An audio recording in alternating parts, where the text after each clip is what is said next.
Good morning student. Commerce miss பேசுகிறேன்ப்பா. அடுத்தது என்னன்னு பார்த்தீங்கன்னாக்கா, நம்ம வந்து கேவிட்டி எம்பேட்டர் இன் ப்ராக்டிக்ஸ் வந்து பார்க்க போகிறோம். சரி, under the principle of caveat emptor a consumer purchase a coffee mug and later discover that it has a leak. He has no choice other than to keep it with him. According to their principle, the buyer should have been cautious and should have thoroughly examined the product to check the defect if any அப்படிங்கிறாங்க. அதே மாதிரி இக்கோட்பாட்டின்படி நுகர்வோர் ஒரு copy கோலை ஒன்று வாங்குகிறார் எனில், வாங்கிய பின் அக்கோலில் copy கசிகிறது என்று வைத்துக்கொண்டால் வாங்கிய நுகர்வோருக்கு அதனை திருப்பி தர உரிமை இல்லை. சரி, அதேமாதிரி என்ன பண்ணுறாங்க, ஒருத்தவங்க வந்து காஃபி கப் வந்து வாங்குறாங்க. வாங்கினப்போ அந்த காஃபி கப்பில் லீக்கேஜ் வந்து ஆகுதுன்னாக்கா அதை வந்து திருப்பி வந்து அவங்க வந்து கொடுக்குறதுக்கு அவங்களுக்கு வந்து ரைட்ஸ் வந்து கிடையாது அப்படிங்கிறாங்க. வாங்கிய நுகர்வுக்கு அதனை திருப்பி தர உரிமை இல்லை. அதனை தன்னிடமே வைத்துக்கொள்வதை தவிர வேறு வெளி இல்லை. அவங்க வந்து அதை தான்ட்டே வைக்கிறத தவிர வேறு வேறு எதுவுமே வந்து கிடையாது அப்படிங்கிறாங்க. அதேமாதிரி பார்த்திங்கன்னா அதனை தண்ணி வைத்துக்கொள்வதை தவிர வேறு வழி இல்லை. இக்கோட்பாட்டின்படி பொருளை வாங்குவோர் அப்பொருளை வாங்கும் முன் அதனை முழுமையாக முன்னெச்சரிக்கிறேன். குறைகள் எதுவும் இருக்கிறதா என பரிசோதித்த பின்னரே அதனை வாங்க வேண்டும். அதேமாதிரி இதை வந்து என்ன பண்ணுறாங்கன்னு சொல்லி பார்த்தீங்கன்னாக்கா, அதை வந்து வாங்குறதுக்கு முன்னாடியே வந்து செக் பண்ணிவிட்டு அதுக்கப்புறம் தான் என்ன பண்ணணும், இதை வந்து வாங்கணும் அப்படிங்கிறாங்க. அதே நெக்ஸ்ட்டு பார்த்தீங்கன்னா A more common example is a used car transaction between two private parties opposite to a dealership in which the sale is subject to an implied warranty. The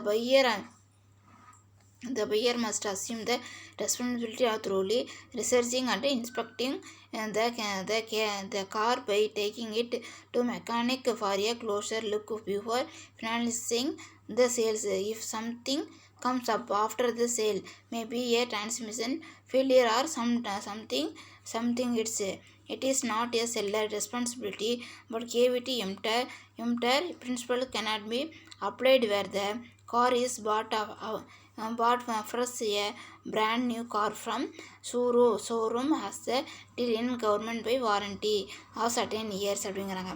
இரண்டு நபர்கள் தங்களுக்கிடையே ஒரு பயன்படுத்தப்பட்ட கார் வாங்குவது குறித்த ஒப்பந்தம் செய்யும் போது காரை வாங்குவோர் ஒரு அனுபவமிக்க சிறந்த கார் தொழில்நுட்ப பணியாளரும் காரை எடுத்து சென்று அதை முழுமையாக ஆய்வு செய்து திருப்தி அடைந்த பின் தான் விற்பனை ஒப்பந்தத்தை நிறைவு செய்ய வேண்டும். 2 பேர் வந்து கார் வந்து வாங்க விரும்புகிறாங்கனாக்கா 2 பேரும் கான்டாக்ட் வந்து பண்ணிக்கிறதுக்கு முன்னாடி அந்த காரை பற்றின அனுபவமிக்க இருக்கிறவங்க டெக்னாலஜி வந்து தெரிஞ்சவங்கள்ட்ட என்ன பண்ணிக்கிறாங்க, அவங்க போய் அதை வந்து செக் பண்ணி அதுக்கப்புறம் தான் என்ன பண்ணிக்கணும், அவங்க கான்டாக்டில் வந்து ஈடுபடணும் அப்படிங்கிறாங்க. அதேமாதிரி பார்த்திங்கன்னா என்னன்னு சொல்லிட்டு நெக்ஸ்ட்டு விற்பவர் காரை விற்ற பின் வாங்கியோர் அக்காரில் குறைகள் மற்றும் இடர்பாடுகளை கண்டறிந்தால் அதற்கு காரை விற்றவர் எவ்வகையிலும் பொறுப்பாக மாட்டார். சரி, அப்போ வந்து விற்ற அப்புறம் அந்த காரில் ஏதாவது மிஸ்டேக் இருக்குன்னு சொல்லி வாங்குறவர்னு சொன்னால் அதுக்கப்புறம் விற்றவங்க என்ன பண்ணிக்க மாட்டாங்க, பொறுப்பு வந்து ஏற்றுக்க மாட்டாங்க. சரி, பொறுப்பாக மாட்டாங்க. எனில் காரை முழுமையாக பரிசோதித்து வாங்க வேண்டியது வாங்குவோரின் கடமையாகும். அதேமாதிரி அந்த பொருளை வந்து என்ன பண்ணணும், நம்ம வந்து கரெக்டாக இருக்குதான்னு சொல்லி எல்லாம் கரெக்டாக அப்படின்னு சொல்லி பார்த்து செக் பண்ணி வாங்குறது நம்மளோட கடமை அப்படிங்கிறாங்க. அன்றி விற்றவருக்கு ஒரு விதத்திலும் பொறுப்பேற்க வேண்டியதில்லை. விற்றவங்களுக்கு என்ன பண்ண தேவையில்லை, ஒருத்தவங்களுக்கு பொறுப்பேற்க வந்து தேவையில்லை அப்படிங்கிறாங்க. அதேமாதிரி பார்த்தீங்கன்னாக்கா, ஆனால் புதிய கார் ஒன்றை கார் விற்பனையகம் அல்லது காட்சியகத்தில் இருந்து வாங்கும்போது அதனை வாங்கிய பின் ஏதேனும் குறைபாடுகளை கண்டறிந்தால் வாங்குவோர் ஜாக்கிரதை எனும் கோட்பாட்டின் அடிப்படையில் காரை விற்ற நிறுவனம் தப்பிக்க இயலாது. சரி, அதேமாதிரி என்ன பண்ணிட்டாங்க, இதை வந்து புதிய கார் ஒன்று வந்து என்ன பண்ணாங்க, அந்த ஷாப்னாக்கா கார் விற்கிற ஷாப்பில் வந்து என்ன பண்ண விற்கிறாங்க, ஷோரூமில் வந்து விற்கிறாங்கனாக்கா அந்த காட்சியகத்தில் வந்து வச்சுருக்கிறாங்க. அப்போ வாங்கின அப்புறம் அதில் ஏதாவது குறைபாடு வந்து இருந்தாக்கா என்ன பண்ண, வாங்குவோர் ஜாக்கிரதை எனும் கோட்பாட்டின் அடிப்படையில் காரை விற்ற நிறுவனம் தப்பிக்க இயலாது. சரி, அது பிரகாரம் என்ன பண்ண முடியாதுன்னு சொல்லி பார்த்தீங்கன்னாக்கா அவங்க வந்து தப்பிக்க வந்து முடியாது. Caveat emptor principle cannot be applied where the car அப்படிங்கிறாங்க. எனவே அக்குறிப்பிட்ட உத்தரவாத கால வரை விற்பனை செய்து நிறுவனம் தனது பொறுப்பில் இருந்து தப்பிக்க இயலாது.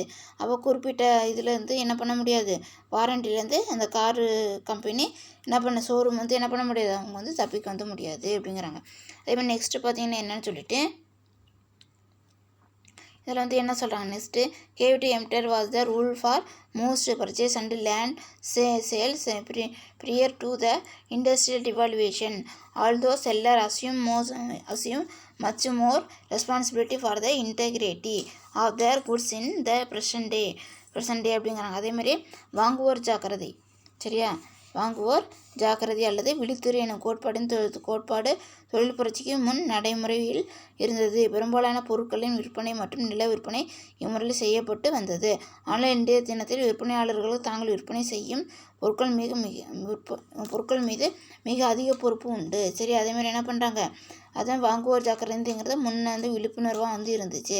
இப்போ தொழில் புரட்சிக்கு அப்புறம் என்ன ஆயிடுச்சுன்னு சொல்லி பார்த்தீங்கன்னாக்கா விற்பனை மற்றும் நில விற்பனை முறையில் செய்யப்பட்டு வந்தது. ஆனால் இன்றைக்கி இருக்கிற சுச்சுவேஷனில் விற்பனையாளர் ஜாக்கிரதைங்கிற விற்பனையாளர் தான் என்ன பண்ணணும், தனது பொருளை வந்து பொறுப்பாக வந்து என்ன பண்ணணும், விற்கணும் அப்படிங்கிறாங்க. இந்த அமெரிக்க ஐக்கிய நாடு பெரும்பான்மையான பொருட்கள் விற்பனையாளர் எச்சரிக்கைன்னு இருக்க வேண்டும். ஏன்னா லெட் த பையர் பீவேர் அப்படிங்கிறாங்க. பொருட்கள் விற்பனையில் செய்யப்படுகிறது. இது மூலமாக என்ன பண்ணுறாங்கன்னா பொருளை வந்து விற்கிறாங்க.